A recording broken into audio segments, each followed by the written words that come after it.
Now, the often saying goes that a picture is worth 1,000 words. The visual impact of documentary films and visuals are key to understanding the war in Ukraine. Now, to speak more about it, I'm joined by Honor Phillips, who is an American documentary filmmaker, reporter, and journalist, and he joins me here in the European Parliament. Now, Honor, you've been to Ukraine several times, documenting really key issues there. What have been your impressions of your journey there? So I just came back from the east of Ukraine. I was in Kherson, Pokrovsk, and Kharkiv. So I went the whole length of the eastern front. In Pokrovsk particularly, it's a very difficult situation. Pokrovsk has now become the linchpin for the rest of Donetsk Oblast. The Russians now are trying to push to take Pokrovsk because if they can take this, they can now move to what's basically open territory beyond it. So even as we've been seeing great Ukrainian successes in Kursk, which are very positive for the war effort, it's a very tense time in Pokrovsk. As I was coming in, I saw lines of hundreds of people leaving. They had their lives attached to their cars. The streets were almost empty when I was there. The next day after I left, all institutions, chains, banks were closed. The city is preparing for a massive fight. The Russians are only a few kilometers away on the outskirts and the villages around, and there's pretty heavy fighting there. I'm connected with fighters there. These next few weeks will be very important and very difficult for the people in Donetsk. Now, on the topic of what's important, I know that you've done some work in Ukraine, a trip there with a Polish humanitarian organization. Tell us a bit more about that. Yeah, so one of the things I do is I work with a group called Tracher Foundation from Poland. It's led by Igor Trach, who's a European sledding champion.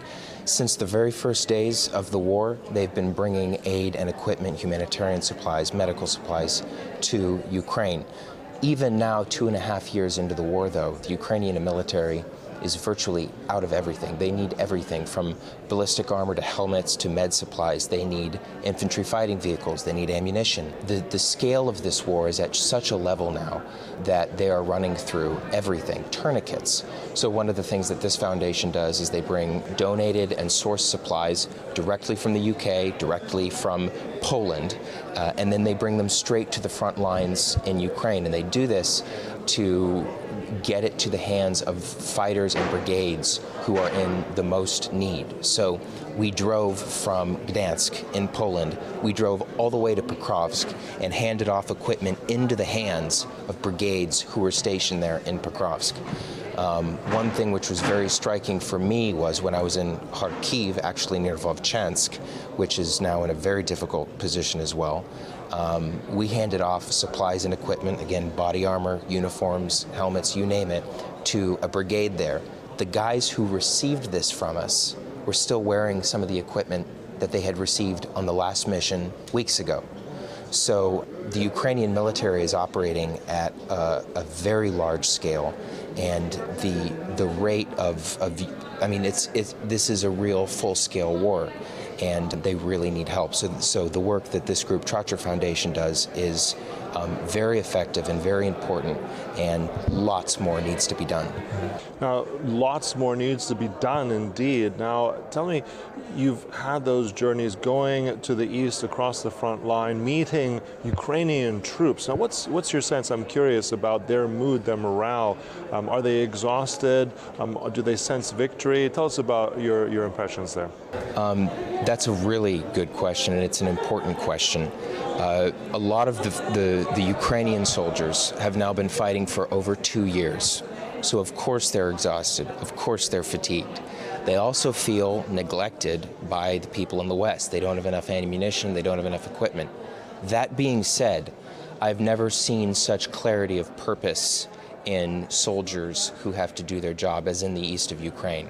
These guys who are on the front lines, who are in constant danger, in constant peril, even though they're tired, they know what has to be done. And one of the things I heard over and over and over again is, all we need is the weapons. We need the weapons and the permissions to use them, and we can get this done. When I was there, I saw 18, 19-year-old guys, basically just out of what would be high school in the U.S., serving with grandfathers who were in their early 60s in the very same squad, right? This is the nature of things in Ukraine. This is existential for them. But the shared thought with all of these guys, from Kherson all the way up to Kharkiv, is this is existential for us. This is our family. We have the will to fight and win for victory. We just need the tools. Mm-hmm. Now, not enough, indeed. That is something, a message that we've been hearing for quite some time. But I'm curious about, I mean, what's happening right now in Kursk? I mean, those efforts by the Ukrainians on Russian territory. What are the impressions there by Ukrainians on the local ground level? Tell us about that. I think it's incredibly inspiring, and it's an uplift in their morale. Initially, for sure, everybody could feel that. There was a real sense of taking the reins back, and it also showed that the Ukrainians can act with autonomy, and they can act decisively. At the same time, for those soldiers which are stationed in forward positions in the east in places like Pokrovsk, it's also frustrating for them, because to win a war of this scale, you kind of need to be able to do what's happening in Kursk in multiple places. So even as it's a morale boost to see what's happening in Kursk, and it's remarkable what's been accomplished there, at the same time, when you're out of ammunition and you don't have enough infantry fighting vehicles, you really feel the situation. So I think there's great pride in what's taking place there, but I also think there's a real sense that something needs to change very fast, and they need the reinforcements and the equipment that is necessary. I understand that you were also at the Paris Olympics speaking to some Ukrainian athletes there. I mean, I wonder, what was their mood? I mean, training under fire in Ukraine must have been a challenge. Tell us about your conversations with the Ukrainian athletes. You're exactly right. I was in Paris for the 2024 Olympics, and my team and I had the opportunity to speak with several Ukrainians from the Olympic team. One was Yaroslava Mohuchek, who's the world record holder in high jump. I was so impressed at the spirit that they have there. These Ukrainian athletes are not going there as individuals. They're going there as representatives of their country. And Yaroslava Mohuchek is a perfect example of this. She's probably 23 years old, and she stands up and she has her gold medal, and she says, "This is for my country. This is for the fighters who are defending my country. This is for my people and our identity as Ukrainians." So it was incredibly inspiring. I'm not Ukrainian, but it was so inspiring to see this.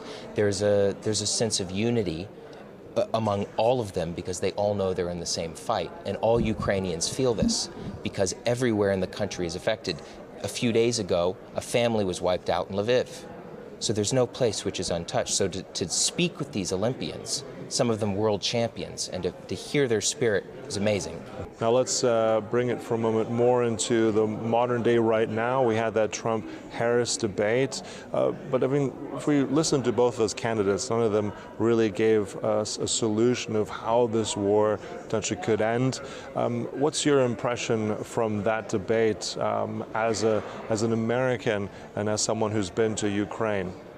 As an American, I would like to say that our allies can always rely on us, but I think that the reality of what we've seen over the last 2.5 years is that people become distracted, there's factionalism, and there is division in the response to what's taking place in Ukraine. From my perspective, I think what's taking place in Ukraine affects policy all over the world. It affects what happens in the Middle East, in North Africa, in Asia. So my hope would be that Americans, both on the right and on the left, like how it is in the United Kingdom, would understand that this is not just a Ukrainian problem, this is a problem of liberty and of the Western way of life. So to be honest, I'm not particularly inspired by either parties, the way either parties have handled things. I would like to see more. I would like to see more clarity of vision. I would like to see decisive action, standing by our allies in the United Kingdom and in Poland and here in Belgium and in the Netherlands. I hope that's one of my goals, actually, is to help show Americans the spirit of Ukrainians and the moment that we're in right now, which is times are changing, and Americans need to step up and Americans need to lead. And now for the final question, you've also done some work in terms of documenting war crimes, what the Russians perpetrated in Irpin and Bucha. Now recently we've had a visit by President Putin in Mongolia. I mean, that ICC warrant, that's a signatory, but he wasn't arrested. What's your impression from that?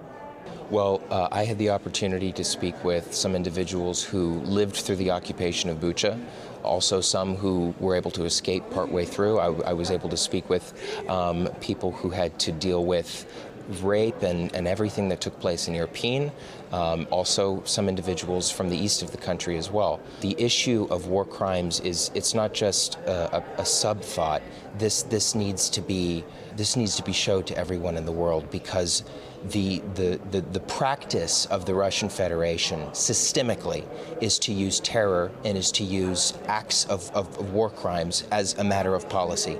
We see this through consistent use of torture chambers, execution of prisoners, deportation of tens of thousands of Ukrainian children for reindoctrination into the Russian way of life, and the persistent and consistent attacks on civilians and on civilian infrastructure as a matter of policy. So when I saw that Putin went to Mongolia, which is a member of the ICC, I was incredibly disappointed, not just in Mongolia, but in our Western leaders, because when something like that happens, we need to stop and we need to say, we've crossed a line now. We're not dealing with just a rogue agent here. We're dealing with somebody who rejects the very principles of humanity, which we say we're all about. It's another reminder that Russia needs to be dealt with completely now, because they've shown that zachistska, which is this term that they use for, cleansing and tactical operations of how do we suppress a place, zachistska, torture, killing, executions, all these things. This is a matter of practice for them, and it's been this way for 25 years, even after the fall of the Soviet Union. All really interesting points. I mean, it's something that needs to be done more, looking at Ukraine, telling the world its story. Honor, thank you so much for all that. Appreciate it. It's my pleasure. And thank you for watching. It was Sascha Fahrbach for TVP World in Brussels.